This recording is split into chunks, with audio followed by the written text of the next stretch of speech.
Hi, this is part of the Templates for Change Self-Growth series. My name is Christine. I'm one of the directors and presenters for TFC. And today we're going to be exploring a fascinating area, and it's all to do with how we think about ourselves. It's called the 3 U's. Now we're going to start with a question really, which is, when you think about yourself, what actually comes to mind? And as we're talking now, you might just like to do a little bit of self-observation and see what kind of things come up in your mind. Do you think of an image, almost like a reflection of yourself? Is it your physical form, at whatever age you are, or possibly even younger? Because very often we do have some kind of bias in terms of how we picture ourselves, whether it's younger or thinner or fatter or prettier or not so pretty, all these kind of things. So, what is going on in your mind as you watch yourself asking this question, how you think about you? Do you include your brain power and your intelligence? Whether or not you consider yourself to be clever or not so clever? Is this part of the kind of imagery that comes up when you think of yourself? Or indeed when we think about our friends? Is this part of the immediacy of what comes into our minds when we think of another? Now, does it include the character of our mind? And we're talking here about qualities, about values and principles, those things which develop and strengthen as one goes through life.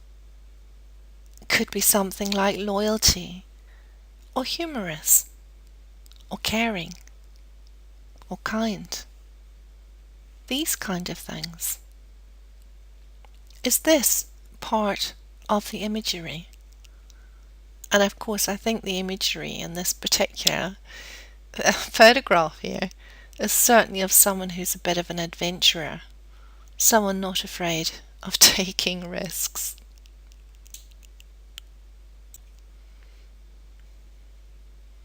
Perhaps you include your soul,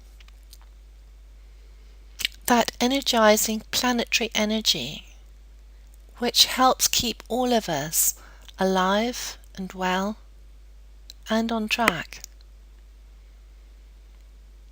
and is such an incredibly valuable part of our connection to the great web of life here on our planet.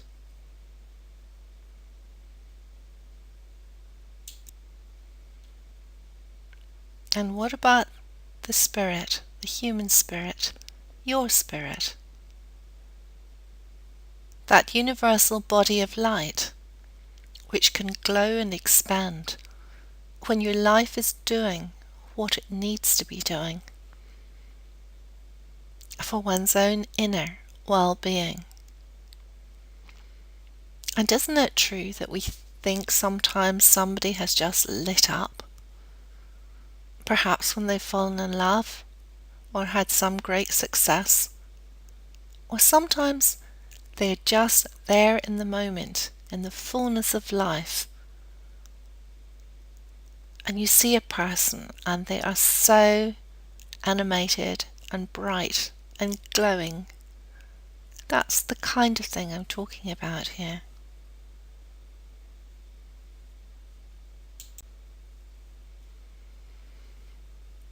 Now, do you feel that inner person inside, almost like a tenant who lives within the rest of your lives? The you of you, which has grown as you journey through your life. I'm talking here about that very special, unique someone that each of us has given birth to, from all that we've been given and all that we've done through our lives.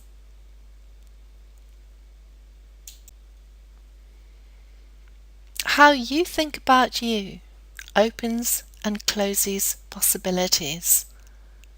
And really, there's never just the one of us. We're all a whole spectrum of lives that goes from the physical to the mental and emotional to the deep spiritual inner lives. And it's not fixed.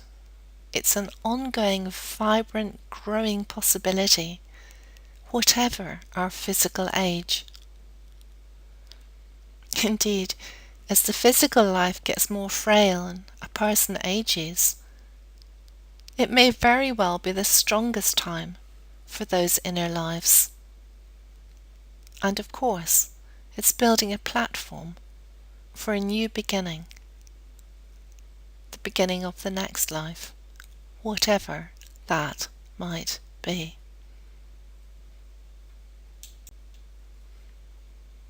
I hope you enjoyed this short contemplation and found it of value. Throughout the ages, philosophers have all agreed on one very profound truth. We become what we think about. From Buddha to Marcus Aurelius and all through the centuries, this is so true.